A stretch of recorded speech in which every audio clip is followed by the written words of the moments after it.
Hello guys, welcome back to my channel Mahi official. स्वागत है मेरे यूट्यूब चैनल में आप सभी को। और हाँ दोस्तों, आप लोगों को बताने आया हूँ कि अक्षय सिंह जी का जो एक सॉन्ग था डोंट टच माय हैंड, ये वीडियो बहुत ही बवाल वीडियो बना है दोस्तों। आप लोग देख सकते हो, ये सॉन्ग अभी 300 मिलियन क्रॉस कर चुका है जिसमें यूट्यूब पे बहुत तरह लोग इसमें लोडिंग किए हैं। उसका मिलाकर व्यू मिलाकर 300 मिलियन भी हो चुका है दोस्तों। आप लोग देख सकते हो ये बैनर में। और हाँ दोस्तों, ये बहुत ही कमाल का वीडियो बना था दोस्तों। जिस वक्त अक्षय सिंह को कोई भोजपुरी इंडस्ट्री में काम करने के लिए बहुत ही तंगी करते थे, उन लोग काम करने नहीं दे रहे थे और उस पर दबाव भी कर रहे थे लोग, उस समय ये सॉन्ग आया था दोस्तों। और ये शेरनी ने अकेले अपने दम पे झंडे गाड़ी थी।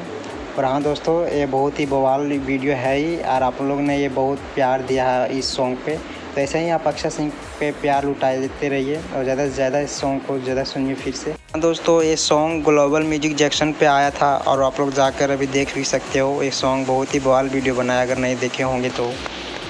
हाँ दोस्तों, मिलते हैं आपसे नेक्स्ट वीडियो में, तब तक के लिए बाय।